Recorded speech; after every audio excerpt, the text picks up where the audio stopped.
I'm just a power engineer. I'm just a lone man on this totem pole here, right? It's one of my standby statements. I don't know. I just work here. Yeah. And I brought John's People, attention other to shit. it down by Arch Park, house burnt down, garage is still sitting there. Hello. Andy Durbin and Oh, I know. See, now you don't have to do the Pledge of Allegiance and a prayer. He was gonna filibuster for a while till you got here, but I said she'll be here on time. I believe in her. But this was set aside. Yeah. Terry's got all these, always what Terry went out far. There's money sent to us to take care of it, they don't. I did ask about that. You're like, Hey, there's people living in that garage. yeah, I understand. I got my mother-in-law to round up the kiddos so that I can get here. Ready? Get it? Time is 8:30. We'll call the meeting to order. Mrs. Brady, if you could call the roll. Mr. Sires, Mr. Ball, Here. Mr. Reinhardt, Here. Ms. Busenberg. Here. Mr. Gant. We have a quorum.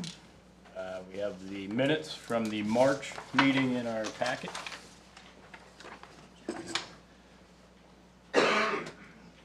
Would you look over those?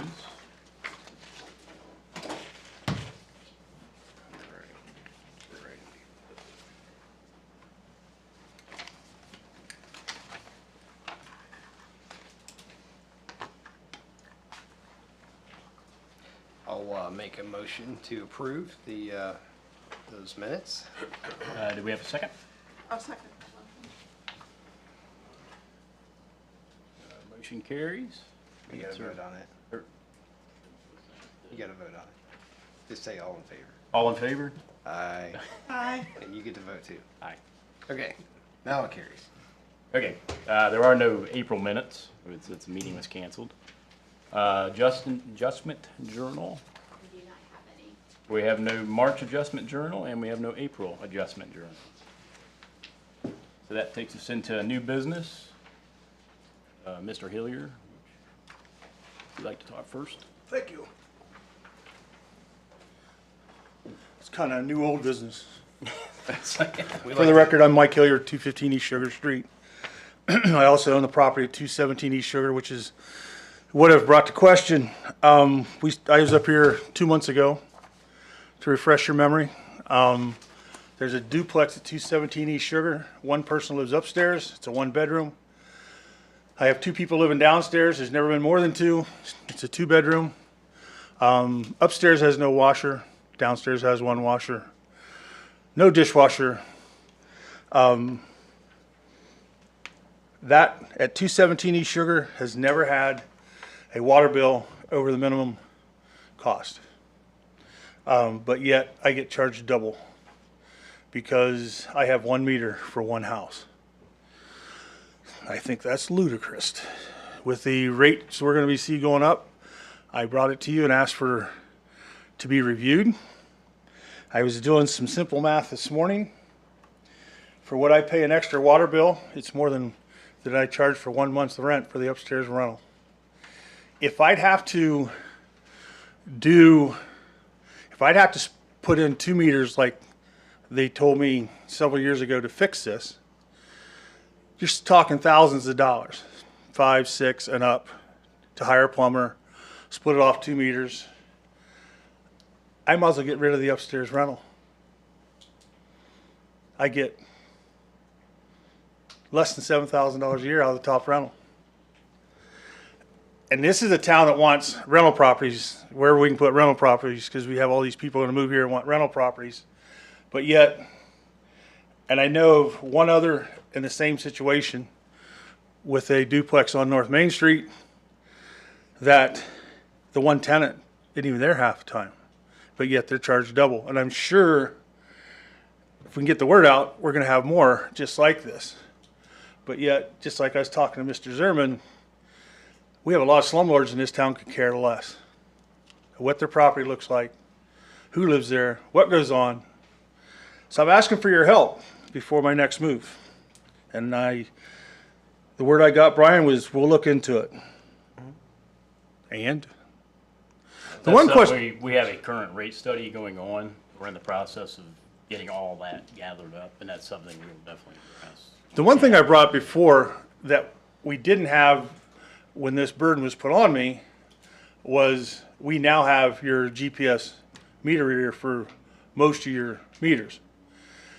And that also tells you, well, we were told when we spent all this money on these meters that if there was an uptick in the water usage, that the city would be able to see that. Mm-hmm. So there again, there's a check system for you right there. But like I said, that property is never used more than the minimum, but I'm being charged double. And to quote you in the one meeting I heard, rates could go up $26 a month, and that was just a guess. That's $52 to me a month. So the rates survey is supposed to be done when? We're shooting for the end of July, So, and then till we analyze all the numbers and whatnot. because I looked into this as well, and this is not a high revised code mandate. This is not an EPA mandate. Not a lot of cities do this. This is strictly something Mount Vernon said we're going to do. Just because we can, generates more money. So you're telling me to come back in August then? Yeah, we'd have a better idea of what direction we're going. Do you have any idea how many duplexes are out there with your Dublin? Not off the top of my head. Do you have the way of finding out? We'd have to look into the billing software, see if we can pull that or not. Because I think it'd be interesting. And I think after I get the word out, you'll probably find there's more people that are affected by this than me. But Well, I think, you have, one thing that I think could be considered, this is just an idea that Quentin brought to us, is the senior discount creates an enormous amount of work to administer that. And typically those people are using less water because it's maybe one or two people in a house. So as we look at this, we may want to think about lowering the minimum. Instead of saying 4, maybe we lower that to where it's more usage based, and the people who are using water pay for water, and because it's almost like an availability fee that I know we talked about when you were on council. And I know you have to work on a budget, so that's why most likely there's a minimum.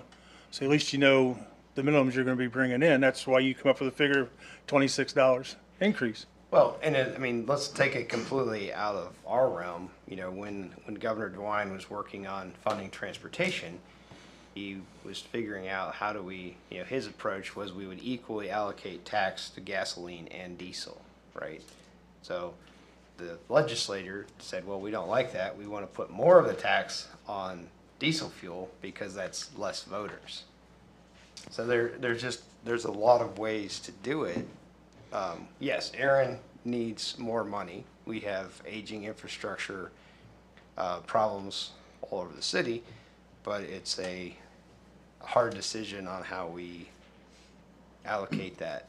Does it need to be more use-based, or is it like Clinton Township takes the approach that you pay a flat fee whether you use a service I think or Clinton not? Township's a bad example for water and Right. sewer. I'm trying to go. I like what I'm appreciative of what the legislator and the governor's done. We don't always get along with what the sewer and water district's done, but there's a range of legal choices, which I think you referenced. I don't want to lengthen your meeting anymore. I appreciate you looking into this, No, it's good. but don't let it die. We do when we get all the information for the rate study, that definitely will be looked at. And Aaron, when you get to the waste hauler ordinance, I don't know if you allow any comment from the floor. I did have a question on that. Thank you. Thank you. When you say waste haulers, The first Second reading. item says first reading an ordinance regulating waste haulers, right? So that's. requiring recycling permits. Are we doing anything with it? And when I No, read we're into it, just going to present it to the minute, or the information's in the minutes. People can review it if they wish. Is it septic haulers or waste? Waste, solid waste. Solid. Okay. I didn't think but they're that was. talking about recyclable, I didn't not think. limited to paper, plastic, metals, and glass. So I think you're talking about more than your sewer department. Well, it's not, this isn't sewage, this is solid waste. So, okay, thank you, Mr. Hillier. Move on to the second item on our agenda. Be the West End Sanitary Sewer Replacement Phase 1. Brian? Yeah, okay, so, I did not print a whole bunch of handouts, but I printed a few. So, you know, a lot of times engineering brings a project that's complete, ready to build. This is basically, this is where the user participation comes in. So, I think the mayor has worked, around the clock with, Councilman Ruckman to rejuvenize the west end. And there are a lot of problems in the sanitary sewer system. And the mayor has secured community development block grant funding for the northernmost area to replace the sewer. However, the sewer's discharges to the southeast of the west area. So, probably the best approach is to start rebuilding a sanitary sewer on West Gambier Street to get the correct elevations and be able to service the future community development block grant project. Again, I don't have a finished product at this point. So we've gotten the first set of plans in from our consultants, and this basically, the map shows a complete replacement of the entire sewer, which we are not going to do at this point. But this gives us sort of a place to start drawing and thinking about what will fit within the budget to get the project started, hopefully this year. So, That's kind of one of my concerns was the funding, kind of how it's all broke out and everything. yeah, so CDBG can be used north of High Street. It cannot be used south of High Street. So you know, we've done a lot of grant research. One thing we could do is put together, you know, basically pick the square, that's a section of pipe, so there's a whole 60-some pages of pipe. One thought we could do, the grants would be turned in November. We could look at doing a Ohio Public Works Commission grant for the area south of High Street, so getting us from here to here. That assumes that the issue 2 passes the state the vote. That program would be available to us. So putting together, you know, it's not a lot of pipe, but it's obviously the largest section of pipe. So the first part of this project would have to be in the road, and it would be larger diameter, so it would be more expensive per foot. As we get to the CDBG part, there are federal funds to help offset utility costs, but there are, you know, it's smaller pipe in the alleyways, not in the road. So once we get north of High Street, the dollar per foot would drop quite a bit. Now, is that replacing this verbatim as it is now, or, 'cause I know this way's pretty flat. Yeah. Are we getting the elevation drops that we're gonna need to not have to revisit this in the future? Yeah, so what we've done, we started with one of our college interns measuring and modeling and analyzing. The system is extremely flat. It relies on rainwater. Initially, it relied on rainwater to flush it. Well, the Clean Water Act came around, and there's a lot of work to disconnect the sanitary. And as you work further south, the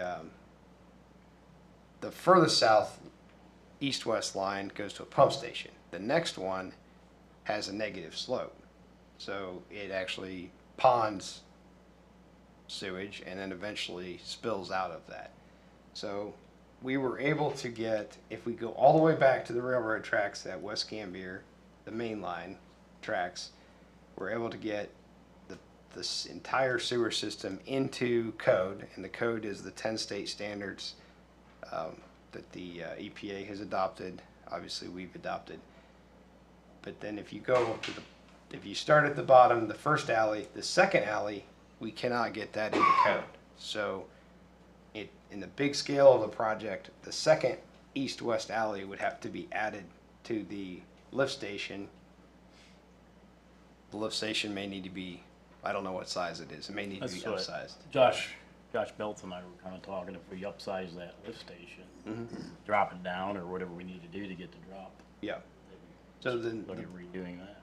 if you have the diagram and we can attach this, I didn't have it all ready for when the minutes went out, but we can add it to the meeting, to the agenda. We can add it to the meeting minutes. The second line has negative slope currently, and we cannot get deep enough. I think we even looked at going all the way back to the Main Street intersection. It just doesn't work, and it would be extremely expensive. So the pump station is the correct answer for the first two east-west lines, counting from the river north. That will solve that. They will be in code. The other thing the code says, we're allowed slightly flatter pipe if we have a larger diameter. But part of solving this is increasing the diameters slightly, and then making it smoother. Several of the manholes have steps in it. Like it comes in and then there's a couple inch drop because of all the connections that were there for the storm sewers. So along this process, we would eliminate all of those odd waterfall steps, and that would gain us the slopes back that we need. The other thing we do is, from our standard, we try to get a slope through the manhole, not just a flat spot for things to be beached. So it does seem feasible. It really needs a lot of grant money. So Have we done an I&I study on this section of town to see? It looks like it'd be fairly easy to yeah, see what you have coming out of there. we did. We looked at getting flow monitors. The company wanted $50,000 for 3 months, and the flow monitors were like $60,000 just to buy it. But we didn't end up doing that. I know that this is a very old system. It's very open. The alleys are kind of the runways for water, and I'm sure that water's ending up in the sanitary. I don't know the exact numbers, but the system is very old, and just from the standard tables of how I&I inflow infiltration works, the older it is, the more you get. So I think as we start to tighten this up, you'll see similar results to what we had in the Clintonville area, getting that knocked down a little bit at a time. The way this is laid out, that might be something to invest in those flow meters too. Yeah. I was just gonna ask, is that something we could use in other applications if we would get some? Right, we had no intention of renting them because you got 3 months for almost the same price. So Right. Then if it's dry during that month, you don't get the rain events, then you're not recording anything. it was a bad idea. So yeah, I know. Try to remember. I'll have to look. Rick Zick had done quite a bit of work and researched what he thought we should buy. And Josh and I talked, we have it on his CIP for maybe next year, along those lines. yeah, I'd recommend it. It'd be a good piece of equipment because that's something. There's several different ones. Some of them are very similar to what you'd have at the water plant, where there's the sonar. Get it set up and it would just ping the bottom of the manhole. Very easy to maintain. There's also ones that would sit in the channel. So I'll try to find the. And the way this is laid out, that'd be perfect. Perfect Yeah. example, you could tell which every street's doing, so. Yeah, and then it's a single point discharge. So 2 lines across the main railroad track. One is a collector at the Heartland Commons Park, and the other is a discharge. So it's very easy. And you may have a domestic sampling site out there. I can't remember where it is. Maybe not. Okay. So I guess my recommendation is we want to bring this forward so that it's out. We're not, it's out there for city council and others to know we're working on this. My recommendation is to refer this to committee to make a decision on what is phase 1. And that, however the chair wants to put the committee together. We want to have Josh and us work on a recommendation, and then you review that, and we'll. Yeah, all of us. Yep. Sit down and review it. Yep. Definitely look into the flow meters, like Mr. Ruckman said, and Okay. move it that way. And we get some more solid information, we can come back. Yep. utility conditions. Right. The other thing, the other thing I'd like to have is the existing condition map. We don't have that yet because we need to know, we all need to know where the steps are to, you know, if we're replacing a pipe to gain, you know, 1/10 of a foot over a 1/4 mile, it's probably not worth it. But if there's a significant step in a manhole, those are decisions that that survey hasn't all been processed yet, so. Has this been videoed at all, or do we have any record of that? Columbia Gas did some of it. I would have Dakota look back through our camera footage. I can't say 100%, but I would say the majority of it, yes, has been camera. Have you done the laterals? We've done zero lateral camera. But you would know where they are? Yes. Okay. Yeah, if I have the footage, if I had mainline footage, I would have approximate locations on laterals. Yeah, because at this point, from the design side, we do not have that. That will also help us define the cost, because several of these properties have multiple taps. So, you know, we're assuming so much per tap. At this point, the design firm's thinking 1 tap per house. But I know, being out in the neighborhood, when these were installed, this was all pre-tapped. Then somebody builds a garage, and then they need their tap, and then they have to put a second tap in to get to their house, and some taps have been abandoned. So if we knew where the taps were, that would help us, if we can correlate that data. And I know I've allocated a person to help with that, but then he's been doing OpenGov integration, so that's something we want to, that was obviously more important. He's been So busy with that. he's been busy with that. So the next stop is for our GIS team is to help take the camera data and then get it on these drawings. And if we need more camera data, work with you guys. Now, is there a timeline to this that we need to be looking out for? Yeah, so the CDBG deadline is, I think it's if you start from the north and count down 3 lines, the 3rd line needs to be replaced as part of the CDBG project.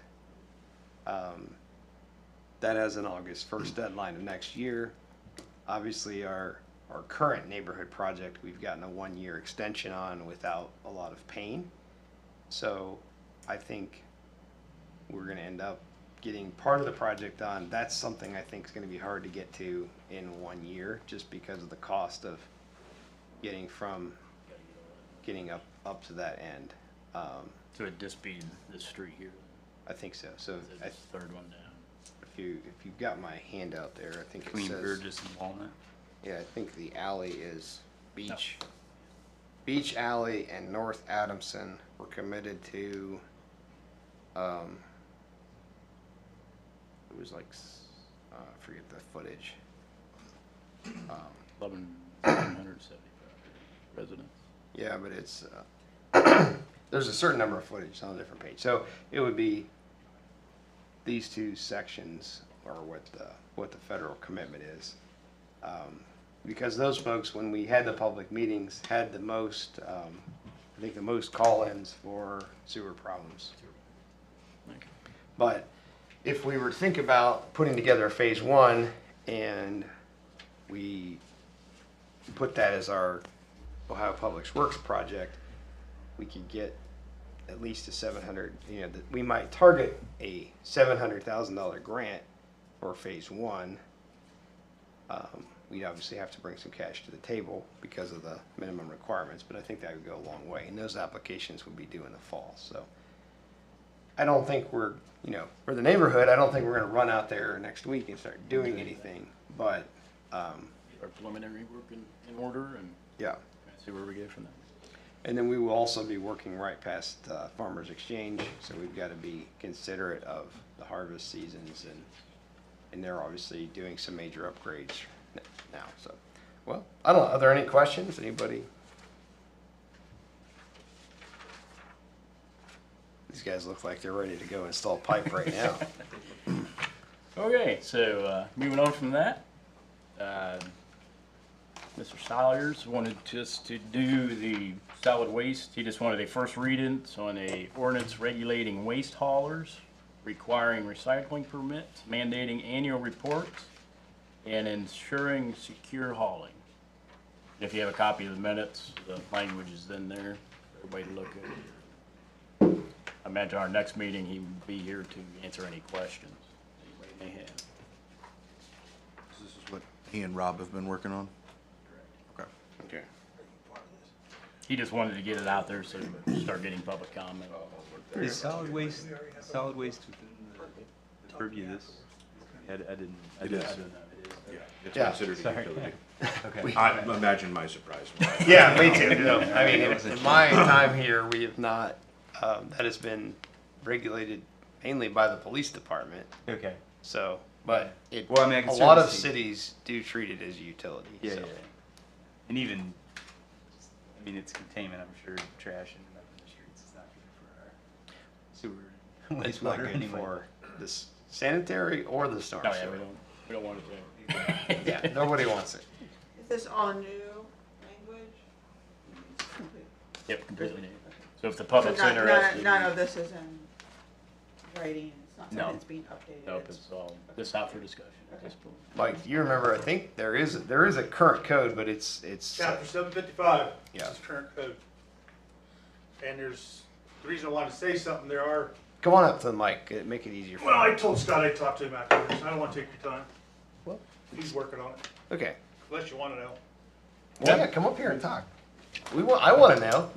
Again, I'm new to Mr. Hillier has done an enormous amount of work about waste haulers, and I have not. So, go ahead. Well, I was part of this, not exactly when this is written, but the upkeep. So chapter 755 in the city code discusses a lot of what you're wanting to do on a total new ordinance. So, in looking at it, my one question is, are you gonna repeal this? If you are, there's things in here that I'll talk to Scott about that, maybe you look at putting in your new ordinance, such as it doesn't say in your new ordinance that haulers must have their name on the side of the vehicle. It does say the permit needs to be on the vehicle, but there's a guy driving around town pulling a trailer with a nice pickup in front of it that I picked up trash off of Gambier Street one day, and you don't even know who it is. And when I talked to Officer Tharp, who's supposed to be controlling the trash haulers, he didn't know who it was either. But that's something that I'll talk to Scott about in reviewing this, but yet it is on the books right now. So maybe save you some work. Okay, thank you. No, that's why I think it's super important. So, any other questions on that at this particular time? Moving on to old business. We have no old business. Do we have anybody else like to speak? With that, I would obtain a motion to adjourn. I'll make the motion. So with that, at 8:57, we'll adjourn. Yay! Good work. You did it! Yeah.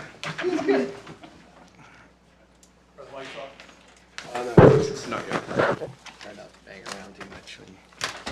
Cool. Get those meters and stuff. Yeah, let me find what research Rick did. He got distracted. Okay. How you doing? Oh, did you? Yeah, yeah.